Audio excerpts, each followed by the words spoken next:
un placer estar aquí en la República Dominicana nuevamente. Siempre me place la colaboración que siempre me han brindado. Haciendo trabajo de campo en este momento, pues aproveché para dar una charla. Que aunque el trabajo que estoy llevando a cabo se trata sobre la flora endémica antillana, yo siempre trato de utilizar los recursos de campo y todo para otras investigaciones que estoy haciendo, incluyendo el tema sobre las lianas y los hongos.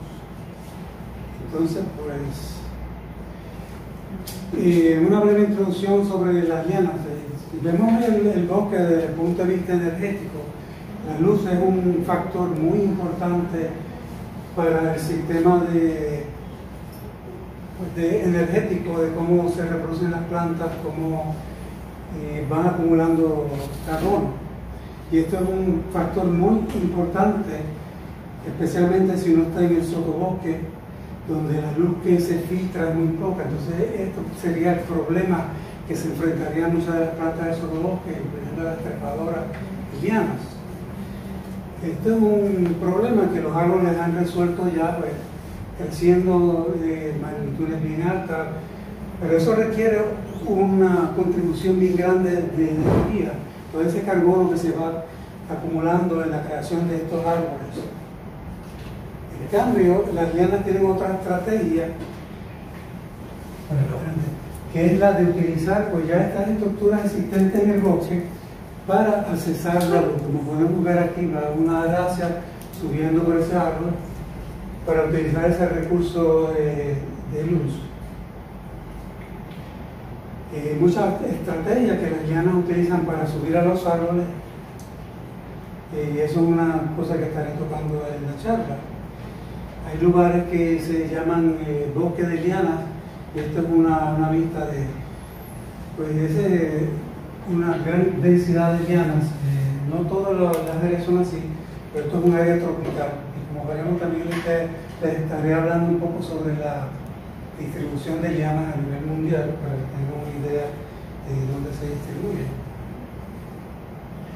Las lianas y bejucos son bien comunes en áreas luminosas, especialmente a la orilla de carreteras, ríos, donde hay mucha iluminación. También vemos que ellas son muy agresivas y pueden crecer en áreas abiertas, cubriendo casas, subiéndose a los postes eléctricos, y esto pues ha contribuido a que las lianas sean percibidas como plantas dañinas, como digamos parásitos, ha sido llamado. Eso es un tipo de planta que a la gente en verdad no les gusta mucho, forestales, desde el punto de vista ecológico. En general hay dos tipos de trepadoras o lianas, las leñosas, como podemos ver aquí. Este es el género Schnella, antiguamente se conocía como Bauhinia.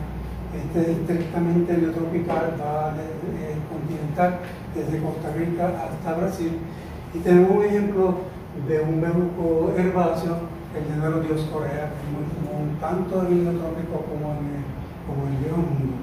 Eso así para dar los ejemplos extremos dentro de la variación que se encuentra en los bejucos.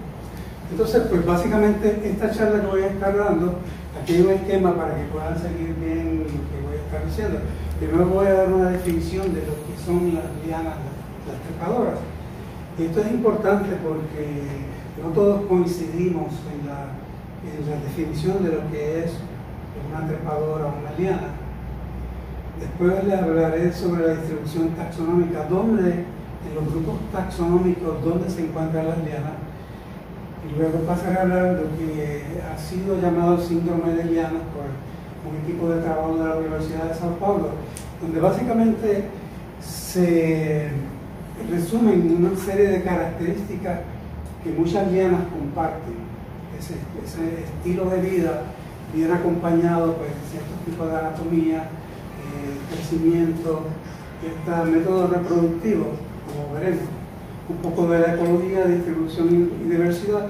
Finalmente mostraré algunos ejemplos de fotos, por ejemplo, de plantas que se encuentran en el neotrópico y otras aquí en las Antillas.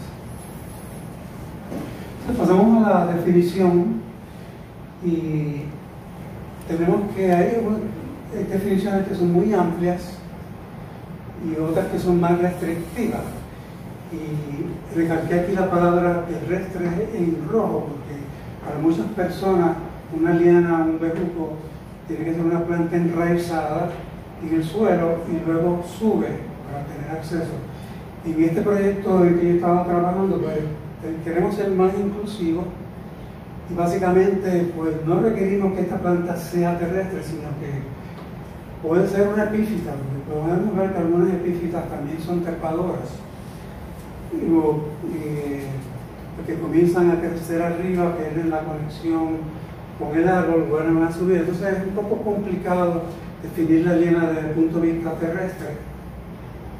Y básicamente este proyecto que hemos desarrollado, que luego les mostraré en la página del design, es para incluir todas esas plantas que ya sean lianas o que parecen lianas.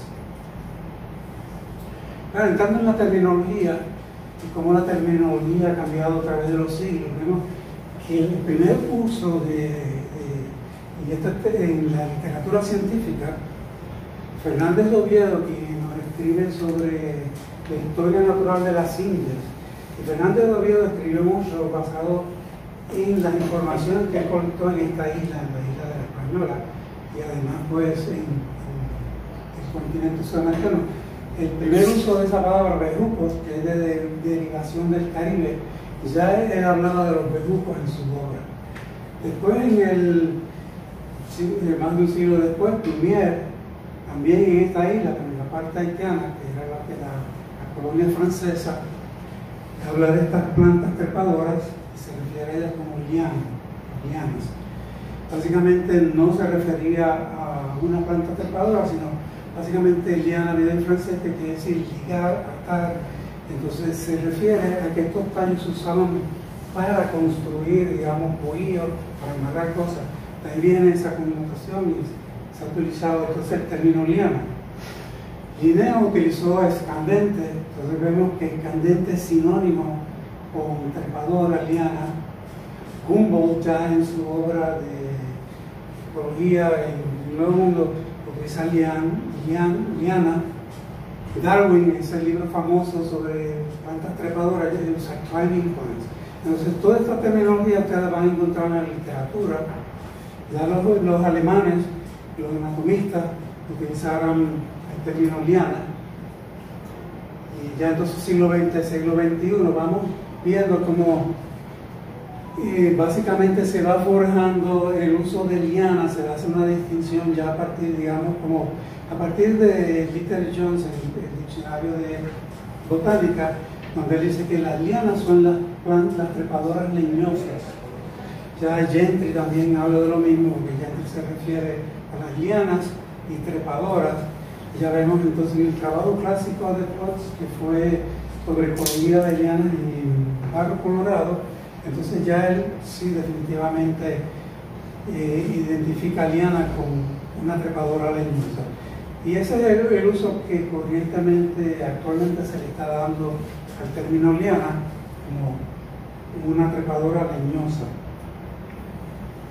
Entonces, en nuestro trabajo hemos propuesto esta terminología.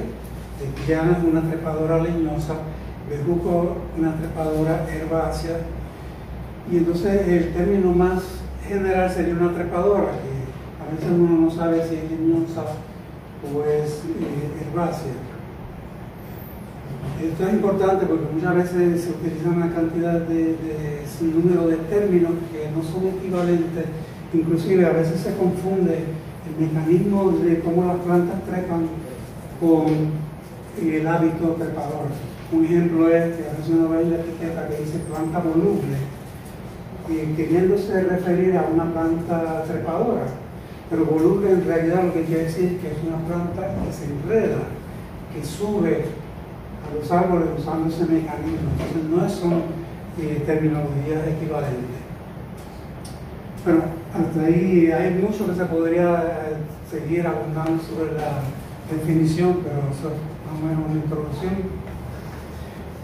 Y ahora les hablaré pues, sobre la distribución taxonómica, dónde se encuentran las trepadoras. Y esto es a nivel histórico, ¿no? Y lo que aparece en rojo aquí ya son grupos de plantas que se han extinguido, ya no existen, pero en los récords fósiles vemos que había un grupo de helechos con semillas que ya eran trepadoras. Los progimnospermos también habían trepadoras. Entonces, continuando con los helechos y los micófitos, actualmente pues ese grupo tiene algunos de sus miembros que son bejucos. Dentro de las gimnospermas, de los pinos, las samias, todo ese tipo de grupos, existe un género, el género Netum, que es de distribución pantropical. Tiene árboles, pero también tiene lianas. Este es bien importante en el neotrópico, es un género que viene desde Costa Rica hasta Brasil. Entonces el resto de las otras pues se encuentran en el grupo de las angiospermas, como se muestra aquí. Y en un esquema así bastante por encima sobre el sistema de nomenclatura APG4, vemos aquí donde están todos esos órdenes que están en rojo, son los órdenes donde se encuentran lianas y trepadoras, y donde están esos asteriscos son los grupos que predominantemente tienen más lianas que los otros. Entonces vemos que muchos grupos, muchos órdenes tienen plantas trepadoras. Estas plantas trepadoras no representan un grupo monofilético, sino es como un estilo de vida que se ha desarrollado independientemente en la evolución de las plantas muchas veces. Vemos que el 71% de esas se encuentran en esos dos grupos, en la Asteridae y en los Core Eudiculates. Entonces, todas estas plantas trepadoras tienen una serie de características que comparten, y estos son, por ejemplo, un sistema vascular muy eficiente, porque los tallos de las lianas, a pesar de ser bien, digamos, estrechos, si los comparamos con el tallo de un árbol, tienen la capacidad de conducir tanta agua como el tallo de un árbol. Entonces vemos uno de los primeros caracteres, vasos grandes con diámetro bien grande. Cuando ustedes hacen cortes de un tallo de un arbusto, un árbol, usted además va a poder ver esos vasos de xilema tan gigantes. Eso es un carácter que se puede apreciar en muchos grupos de lianas, no en todos, pero en la gran mayoría de ellos. Entonces, esto sirve para explicar pues, la especialización que tienen estos tallos en conducir agua, simplemente por el sistema de capilaridad. Según uno aumenta el diámetro de un capilar, puede aumentar la conducción de agua 4 veces. Entonces vemos que es un tallo específicamente especializado para esto. Estos aquí son un diagrama para repasar de esos conceptos que estudiamos en botánica general. Vemos que en las maderas de los gimnospermos está toda compuesta de traqueidas, no hay vasos. Los vasos tienen que tener perforaciones. Se dice que en los vasos pues, el agua es transportada mucho más eficientemente, con menos resistencia, mientras que en las traqueidas el agua tiene que pasar a través de unos capilares de las traqueidas, y no es un sistema muy conducente a transportar agua. Por eso vemos una de las razones por las cuales los gimnospermos, a excepción del género Netum, como les mencioné, las gimnospermas no tienen lianas. Y la particularidad de Netum es que, a pesar de que es un gimnospermo, tiene vasos de este tipo de madera como de los dicotiledonios, donde tienen vasos de xilema. Aquí, comparando dos tallos del mismo diámetro, esto es de un tallo de vitis, una liana, y esto es un tallo de un arbusto. Ustedes pueden apreciar los vasos de xilema en un arbusto, ustedes no pueden apreciar. Vemos como es un tema bien general en numerosas familias de lianas, da para ver a simple vista estos vasos xilemáticos que son gigantes.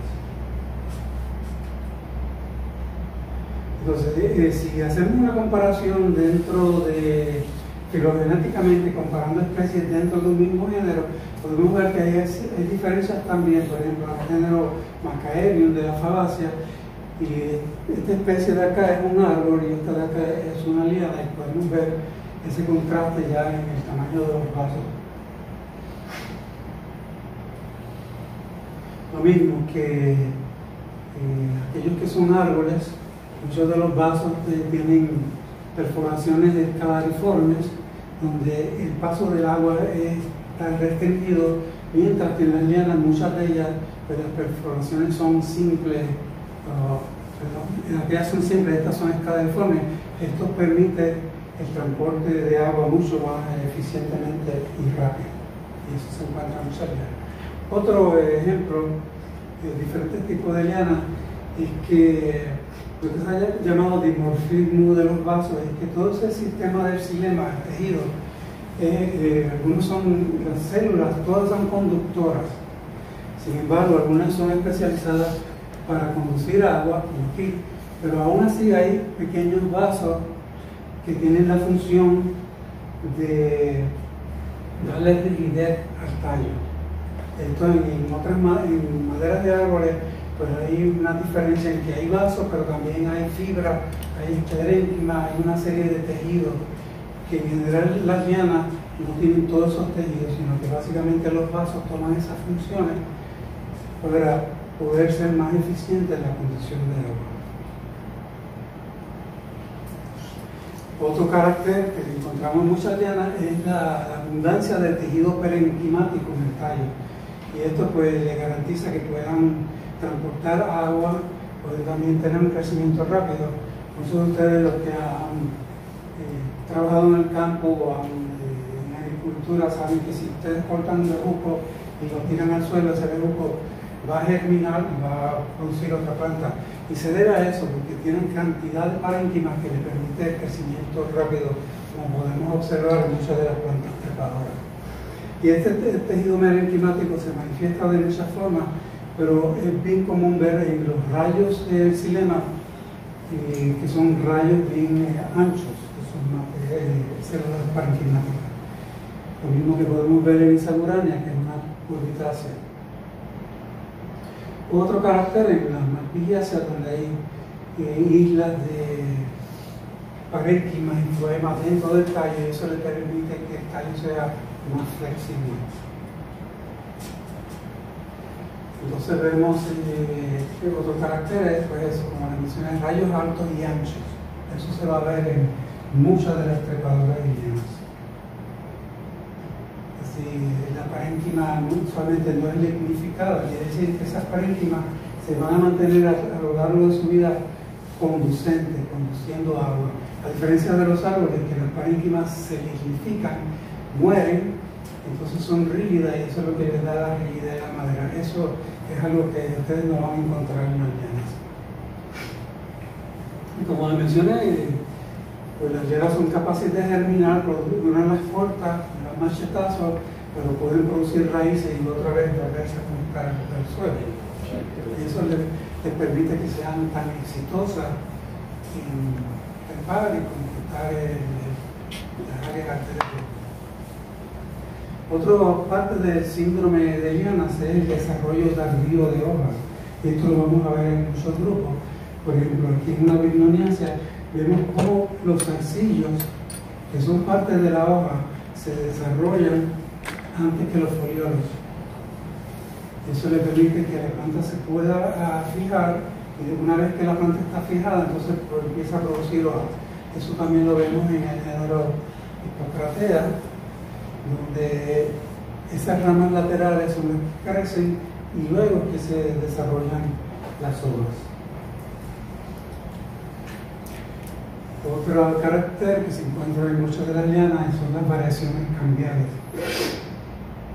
Para los que no se recuerdan, el cambio es un tejido meristemático que es responsable del crecimiento secundario en la planta, es decir, el crecimiento de ensanchamiento. Y en los árboles pues, es un tejido muy simple, porque es simplemente un anillo que produce xilema, madera hacia adentro y floema hacia afuera. Entonces por eso es que vemos un tallo cilíndrico. Y la liana es muy complejo. Podemos ver aquí, estos son dos ejemplos Y esto es producto de un cambio único, pero las lianas también pueden tener cambios múltiples. Regiones de meristematica diferenciadas en el tallo que son responsables de la construcción del tallo bien complejo. Entonces, viendo esto de variaciones cambiales se encuentran en la mayoría de lianas, pero no son exclusivas. A veces esto se puede encontrar, por ejemplo, en Avicennia, donde hay cambios sucesivos, donde se produce xilema, floema, xilema en anillos. Esto también se ve en el género Hyperbaena, que aunque tienen lianas, pues algunos de ellos son arbustos o árboles, también tienen ese tipo de variación cambial. Entonces, variaciones cambiales con un cambio único resultan, digamos, en tallos asimétricos, que no son cilíndricos, y como veremos, muchas lianas tienen tallos no cilíndricos, aplastados. También puede ser resultado del floema incluido. En el caso de los árboles, el floema está en la periferia de la madera, pero entonces en las lianas puede estar incluido en diferentes lugares.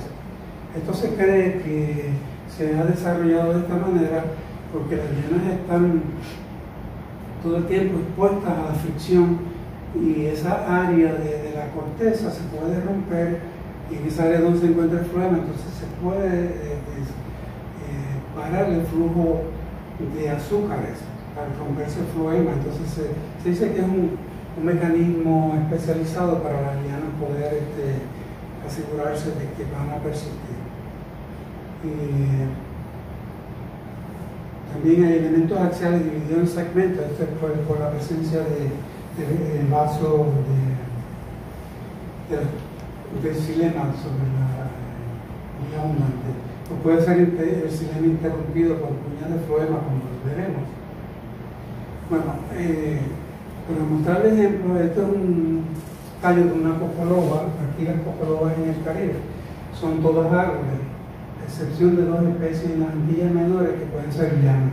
Sin embargo, en el Amazonas hay una docena de especies que son lianas y se pueden reconocer muchas de ellas por esa forma cuando uno hace un corte transversal del tallo, que es asimétrico. Aquí podemos ver la médula en el centro y cómo el tallo solamente crece en dos direcciones y va formando un tallo lobulado. Este carácter se puede encontrar en todas esas familias que les mencioné, especialmente en las que están en Rhodophabaceae, Agraviaceae y en el caso de la Polygonaceae.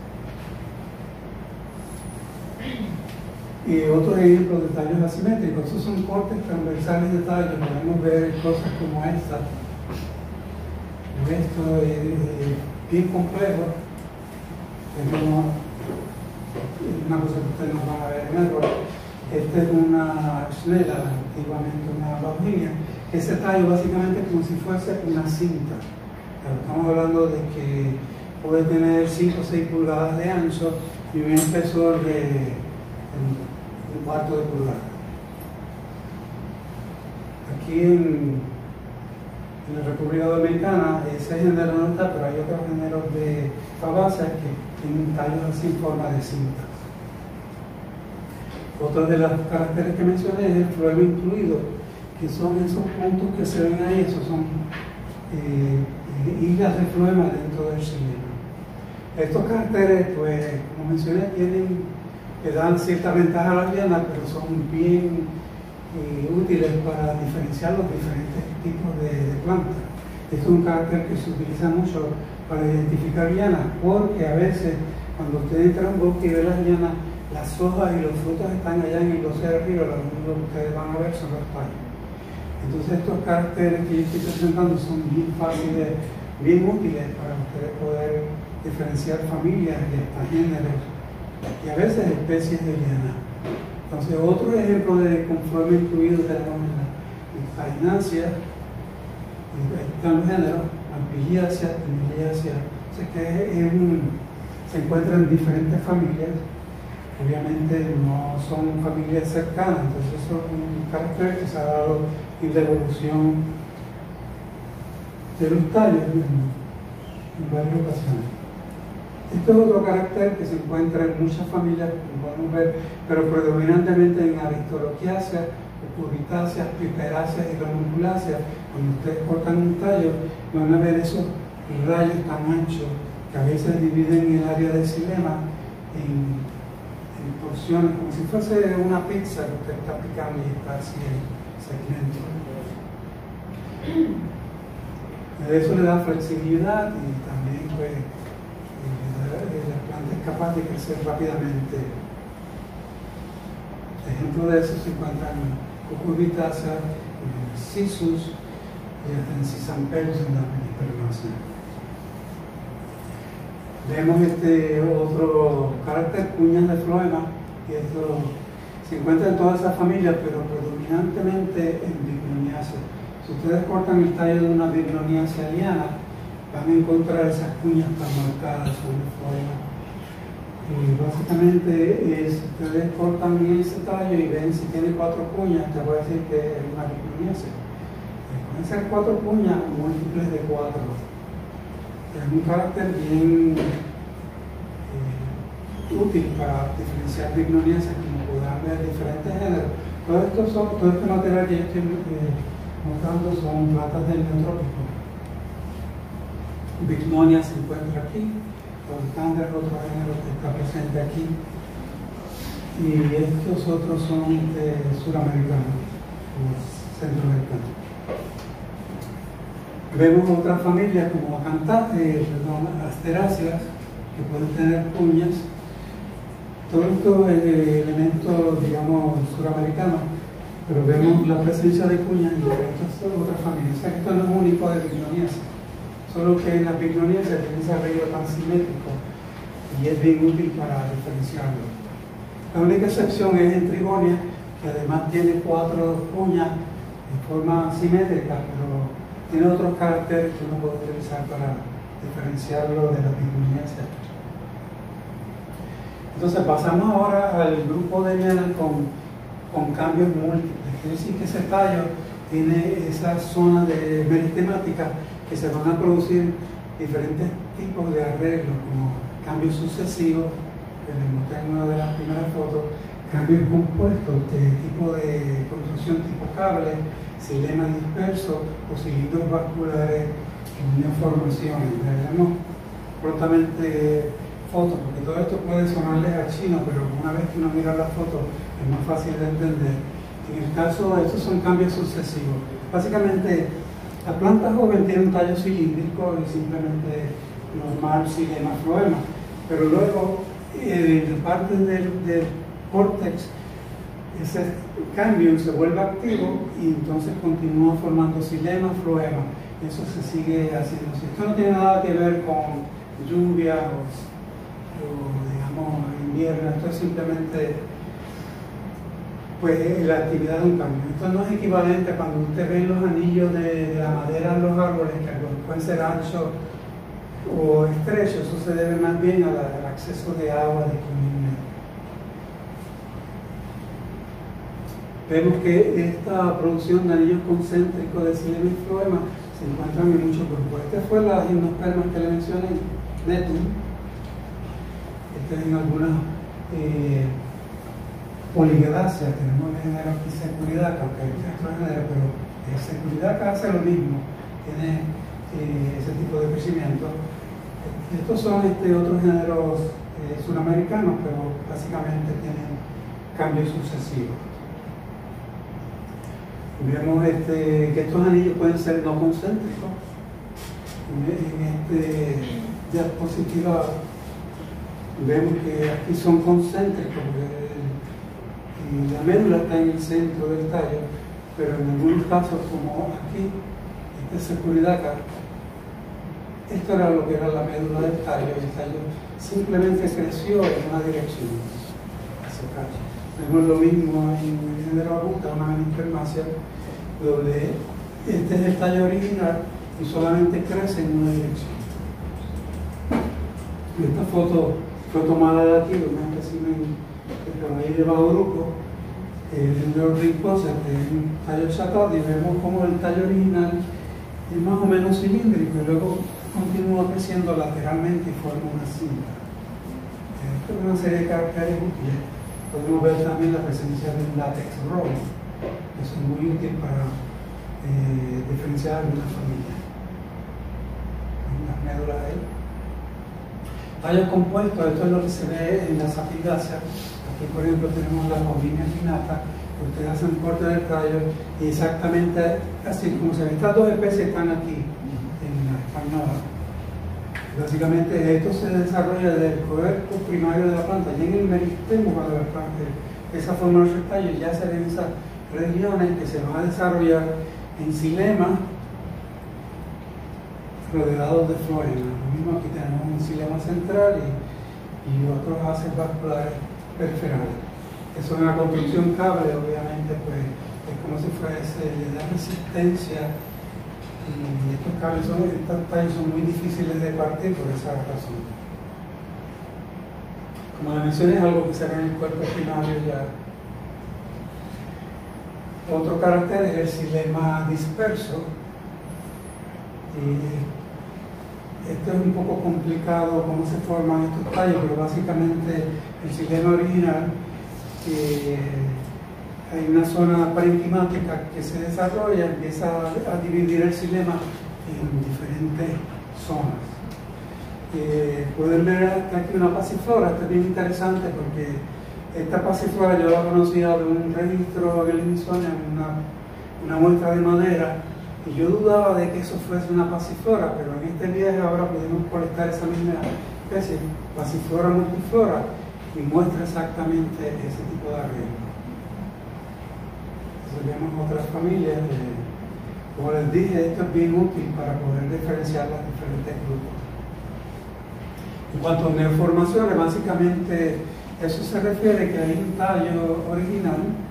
Por ejemplo, este género Clinodia, que es un género del continente, el tallo puede crecer, digamos, 3 a 5 años normalmente, como veremos aquí, y luego en el córtex se empieza a producir unos haces vasculares que crecen independientemente unos de otros. Y eso es lo que vamos viendo aquí. Y por eso es que algunos de ellos son de diferentes tamaños. Esta foto también fue de por acá, yendo hacia la Bauruco, subiendo hacia allá para el polo, es de una chococa. Miren qué tallo más impresionante. Más o menos tendría un diámetro de unas 5 o 6 centímetros, y si ustedes cortan un tallo joven solamente es cilíndrico y no tiene nada de estas lesiones. Entonces, otro de los caracteres que pues, es compartido con muchas lianas es la abundancia de raíces para el almacenamiento. Esto se entiende porque los tallos de las lianas no pueden almacenar mucho alimento, son tallos de crecimiento rápido y especializados en conducción. Esto es algo que no se ha estudiado muy bien, pero que según nosotros estamos colectando cada liana, nos vamos dando cuenta de que es un tema común para muchos de los berbocorianos, que si ustedes cargan allá abajo van a encontrar tubérculos grandes. Por ejemplo, hace poco en Bauruco escarbamos la Icumea furciana, eran unas batatas gigantescas.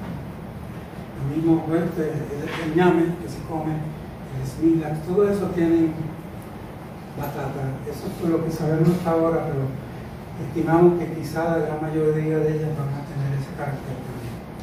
Por ejemplo, algunos Icumea tenemos el estigmafilum, que eso no está reportado. Esto es un grupo que yo descargué en Perú y tenía eso. Ese es un sisus de Brasil que también pues, la gente se lo come, tiene almacén midón. O sea que desde el punto de vista así, de utilidad, las lianas pueden ser bien útiles también como alimento. Ahora pasamos a los mecanismos que estas plantas utilizan para trepar.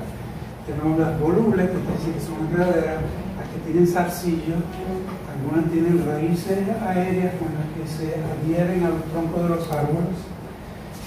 Y otras tienen ramas o hojas prensiles, quiere decir que tienen ramas que se enredan, ramas de crecimiento corto que se enredan, o lo mismo hojas, como el género clematis, donde el peciolo de la hoja se puede enroscar y funciona como tipo zarcillo. Pero obviamente no es un zarcillo porque tiene funciones fotosintéticas.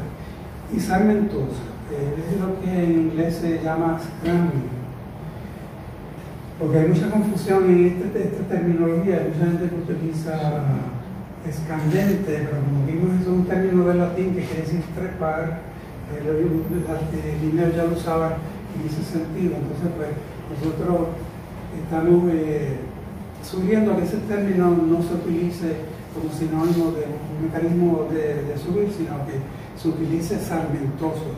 Y esto es importante cuando estudiamos liana porque si uno se fija en los diferentes tipos de mecanismos de cómo estas plantas suben, pues ya ahí podemos decir una familia o la otra. Por ejemplo, las familias con zarcillos son muy pocas. Sabemos que las pasifloras, los smilax, las sapindaceae, estos grupos tienen zarcillo. Y son pocas. Mientras que hay una gran cantidad de lianas que son volubles, que se enredan, el tallo principal, y otras que la gran mayoría en verdad son sarmentosas. Eso está distribuido por la gran mayoría de familias. Y es que son un mecanismo para subir no especializado. Simplemente los tallos son flexibles, la planta continúa creciendo, se cae, se recuesta por encima de otra planta, sigue creciendo. Es una liana, es un bejuco, pero no tiene un mecanismo especializado. Aquí tenemos esos ejemplos mostrando pues, una planta voluble, zarcillos en la epitacia, raíces adventicias en Kirchneriaceae, ramas prensiles en la Celastraceae, esto es una clematis o prensiles, y una planta sarmentosa. Las sarmentosas a veces van acompañadas de espinas o aguijones, con los cuales le ayuda a mantenerse en sustrato donde han trepado. Entonces, si analizamos las especies y cuán comunes son el tipo de mecanismos heliotrópicos, vemos que este es a nivel de especie, el 51% de las especies son volúmenes. Y ahí pueden ver el porcentaje de cada uno de ellos. Eso les da una idea de la importancia de estos caracteres, pero vamos a poder no solamente identificarlas, sino entender la biología de estas plantas. Entonces, en esta sección voy a hablar un poco sobre la ecología, distribución y abundancia. Estudios que se han hecho así de parcelas donde se han medido lianas, vemos que, por ejemplo, donde se han medido lianas con tallos de diámetro de 2.5 centímetros para arriba, vemos que en el hemisferio norte, por ejemplo en Norteamérica, 5 individuos, 5 lianas en 0.1 hectárea, Europa 2. El contraste de eso con, digamos, en neotrópico, 70 especies, no, 70 individuos de lianas en esa misma área. Eso le da a ustedes una idea de cuán abundantes son las lianas y las trepadoras en las zonas tropicales. Muy importante ahí. Entonces, a nivel de diversidad, en el neotrópico hay pues 227 familias de plantas, de las cuales 107 tienen lianas. No quiere decir que todas sean lianas, sino que estas familias van a tener algunos elementos que son lianas, algunas familias son exclusivamente de lianas. Géneros, aproximadamente 5.000 géneros, y en el neotrópico tenemos pues, de esos 726 especies. Esto se resume a nivel de especies, como un 10% de las especies que se encuentran en el neotrópico son trepadoras, lianas o bejucos.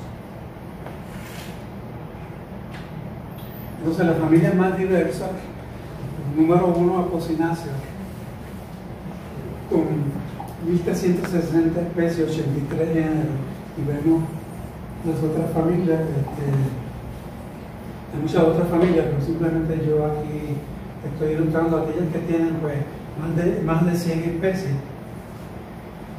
Vemos que algunas familias son súper diversas a nivel de género, como por ejemplo las Asteráceas, que es una familia que uno normalmente no identificaría con lianas, con Bejuco, pero 90 de los géneros en el neotrópico tienen lianas. Es falacia. Entonces vemos la diversidad que hay. Se pueden mostrar algunos ejemplos. Los géneros más diversos es Passiflora. Creo que como alrededor de 600 especies en Passiflora. Este dato está viejo. Micania, que es un género también bien abundante aquí. Ese número de especies. En fin, ahí pueden ver el número de especies, tienen una idea de la diversidad de los géneros más diversos en el neotrópico. Esos son géneros que ustedes quizás conocerán por lo abundante que son, el número de especies que tienen. Familias más diversas. Esto es lo mismo que les mostré, pero es una comparación entre el neotrópico y las Antillas. Vemos que hay una correspondencia entre las familias, cuáles son las familias más diversas, tanto en el neotrópico como en las Antillas, pero no hay correspondencia, digamos, de la familia número 1 en el neotrópico es Apocynaceae, y en las Antillas es Fabaceae. Asteraceae segundo allá, que son las Apocynaceae. Esto para dar una idea de que sí, estas son las familias con más diversidad, aunque no necesariamente en la misma proporción que se encuentran en el continente neotropical. Lo mismo, una comparación de géneros diversos, tanto en el neotrópico como en las Antillas. Y vemos que aquí marcados con los asteriscos en rojo son los que son diversos en el neotrópico, así como en las Antillas. Hay también una correspondencia en esos taxones que se encuentran tanto allá como acá. Y pues para darle un foto así para que ustedes puedan apreciar los géneros que no conocen, Incomea, y no recuerdo ahora si esto es, yo creo que esto es aquí en las Antillas, 57 especies de Incomea, 44 Passifloras. Este es otro género bastante grande en la leguminosa, Galactia, Metastelma, aunque esto se va a cambiar porque este grupo en estos momentos está siendo revisado y se está dividiendo. Metastelma se va a dividir en muchos géneros, pero por en cuanto son 38 especies en Antillas. Esto es lo que también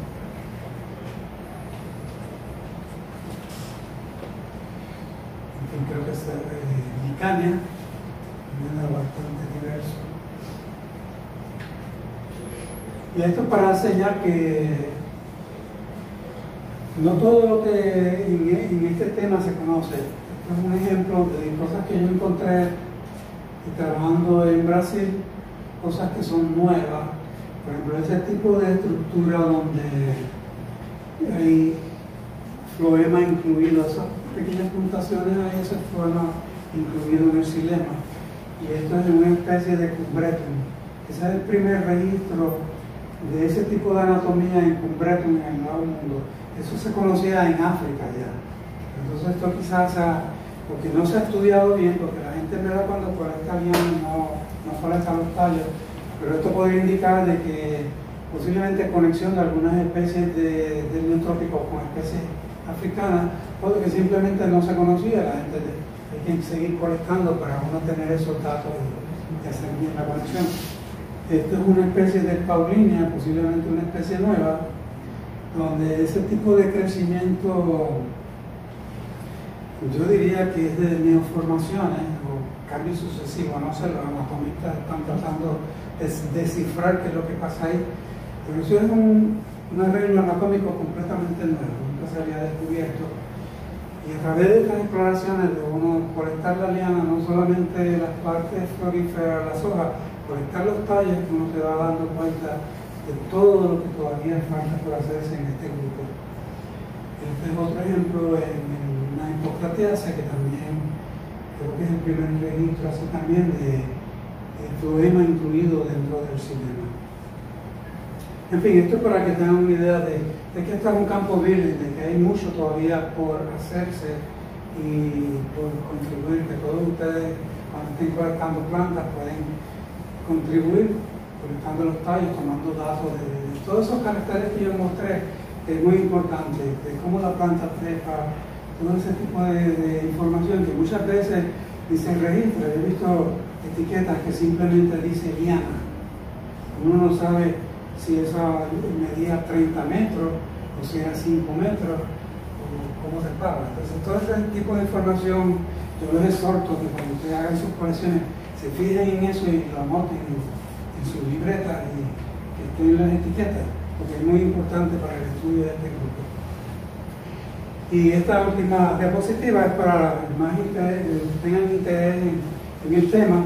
Nosotros tenemos una página en internet de Reddisonia donde se muestra todo esto que les he hablado y mucho más. Entonces esa es la dirección que ustedes pueden entrar y consultar la página. Actualmente la página tiene unos problemas con algunas imágenes, pero está siendo arreglado, pero tiene mucha información, tiene claves para la familia de trepadoras.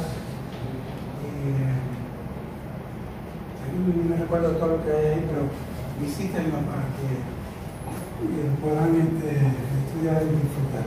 Bueno, con eso termino la presentación y abro sección de preguntas, cualquier pregunta, dudas, comentarios, serán muy bienvenidos.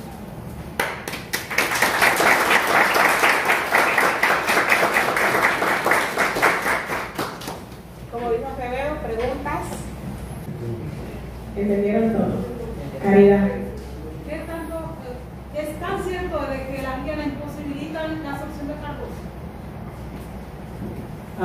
Eso yo creo que ven comentarios de que por el calentamiento global, pues las lianas básicamente están siendo más abundantes porque se ha cambiado cierto régimen de humedad. Las lianas pueden crecer más en lugares secos si comparamos con los árboles.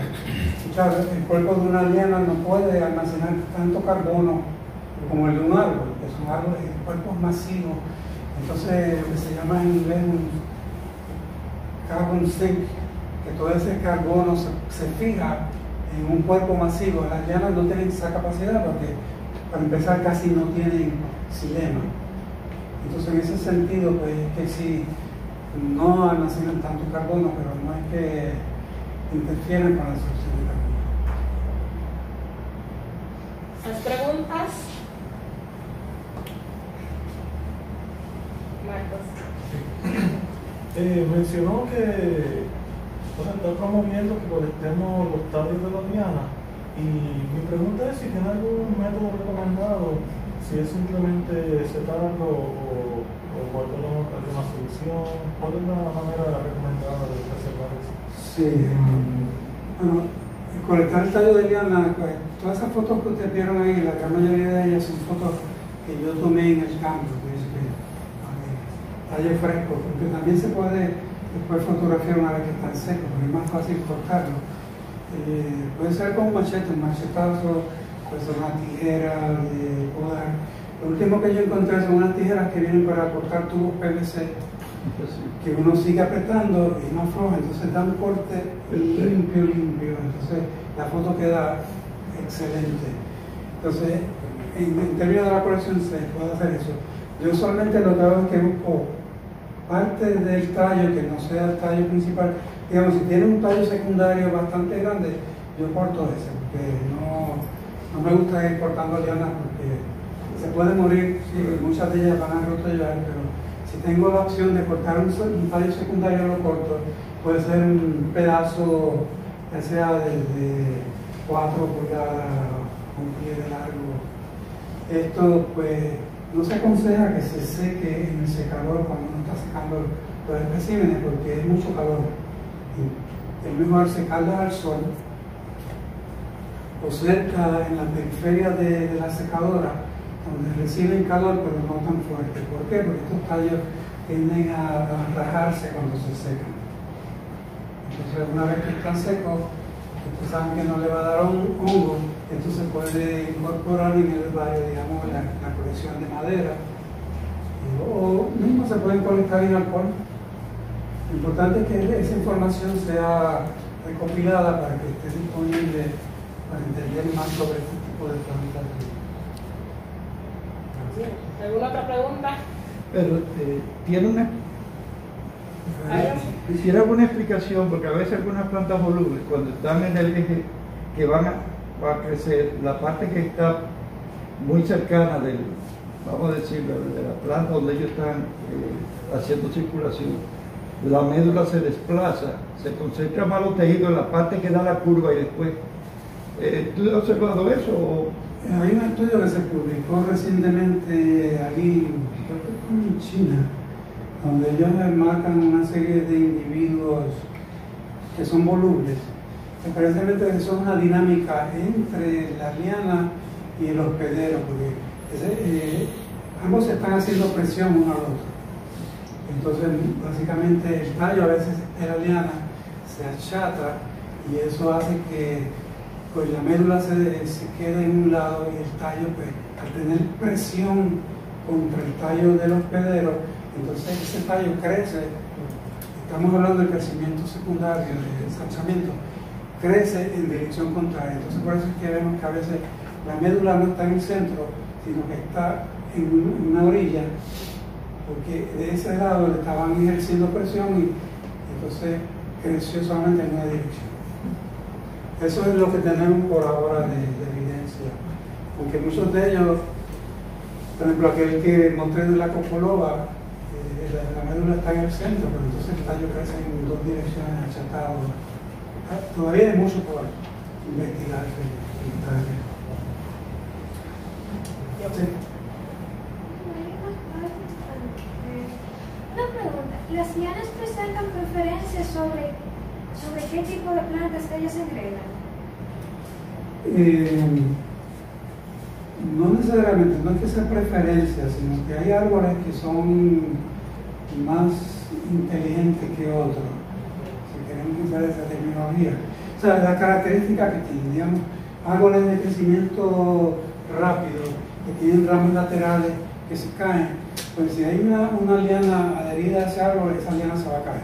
Entonces hay ciertos árboles, o palmas, por ejemplo, que usualmente no tienen cierto tipo de liana. Esto no es infalible.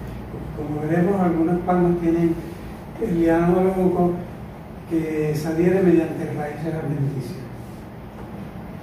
Sí, hemos visto que algunas lianas con raíces adventicias preferentemente crecen en áreas húmedas. Esto se explica pues, porque en bosque seco esas raíces se secarían y no funcionarían muy bien. Pero en términos así de preferencia, por lo que yo he podido observar, no. Estos, digamos, se han llamado parásitos estructurales, pero no son parásitos en el sentido de que tienen que sacarle algo al hueso.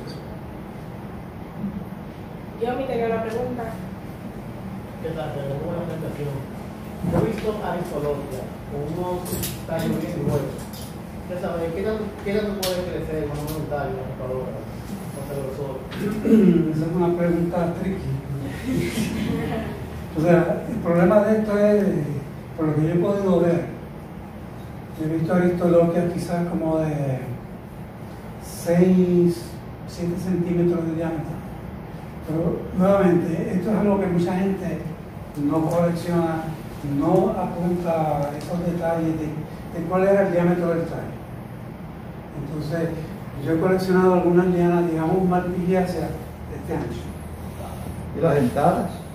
Dentadas también puede ser biblioteca, hay algunas paulinas, pero digamos ustedes han visto colecciones de dentadas o de estas cosas que de barrio, y cuántas veces les dice a ustedes que el tallo era un pie de diámetro.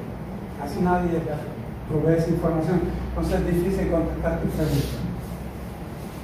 Pero muchas de ellas crecen muy grandes. ¿Otra pregunta? Yo tengo una pregunta.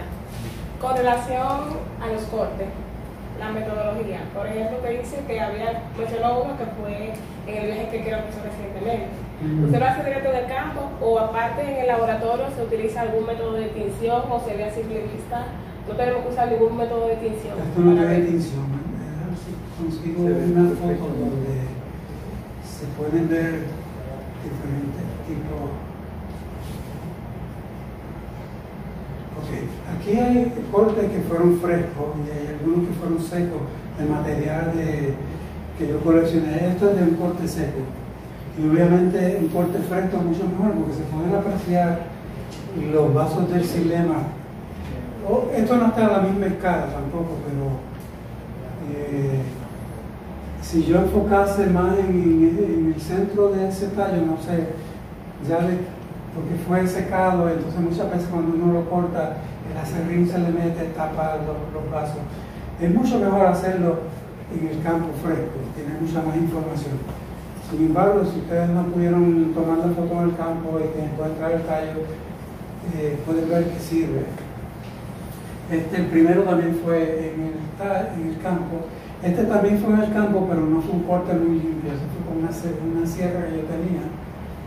Y lo mismo pasa, se obstruyen los vasos del xilema, no se ven los detalles.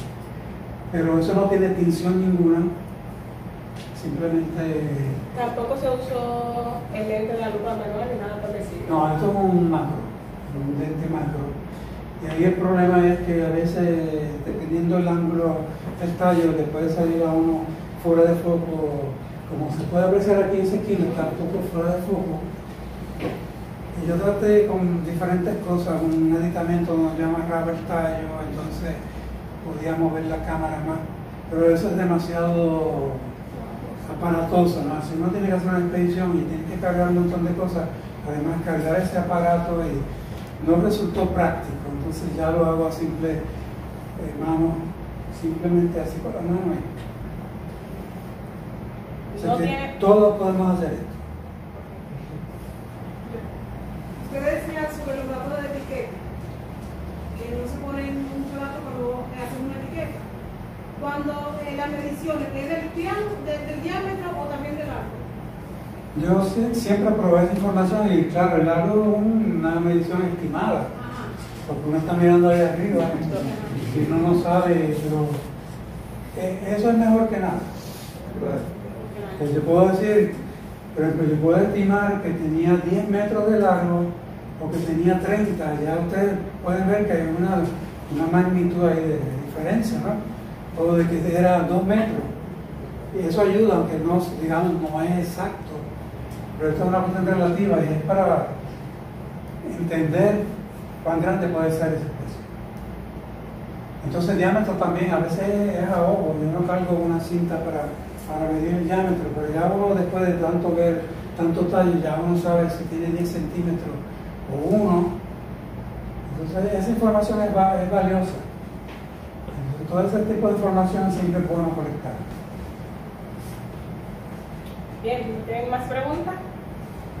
Sí, usted mencionaba que el estudio de la taxonomía, de la anatomía del tallo es relativamente nuevo en algunos grupos en los cuales se presentan crecimientos raros en comparación con lo que ya se conocía.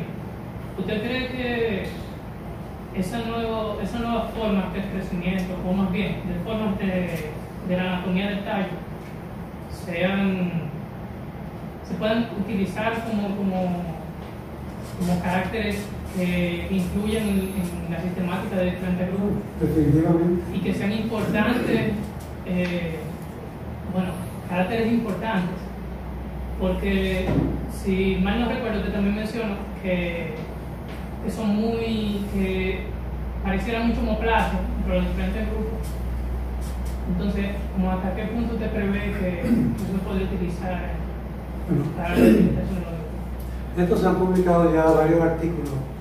Este grupo de anatomistas de la Universidad de Sao Paulo, por ejemplo, en Lignoniacea, ya teniendo la filogenia de los géneros y de especies, ya uno puede, digamos, saber cómo se relacionan las especies.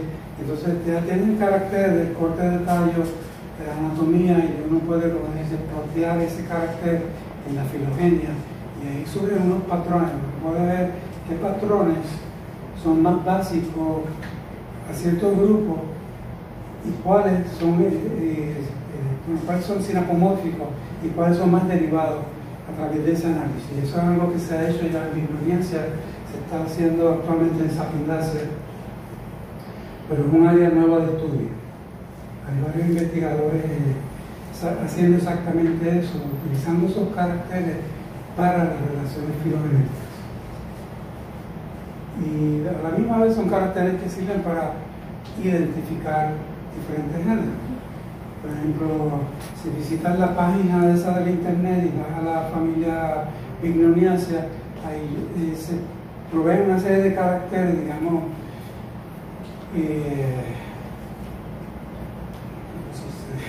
son caracteres que, por ejemplo, 4 puñas, solamente hay ciertos números de géneros que tienen 4 puñas, hay otro número, cierto número que tiene 8 o múltiples. Entonces ya son caracteres que por lo menos te dan cierto género para escoger si tienen ese carácter. Sirven las claves también. En Sapindace yo siempre he utilizado ese carácter para diferenciar géneros y especies. Aquí, por ejemplo, tú mencionas también a Margraviacea, que tenía ese crecimiento hacia los lados, ¿no?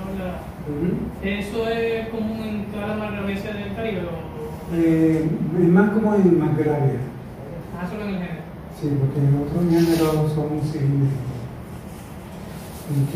Yo no lo he encontrado en todas las muestras. Hay especies que lo tienen a veces y otras veces no. Bueno, muchas gracias por la atención. Clase. ¿Tienen una pregunta ahí, clase? Yo quiero decir algo. No. Bueno, pues muchas gracias por la atención.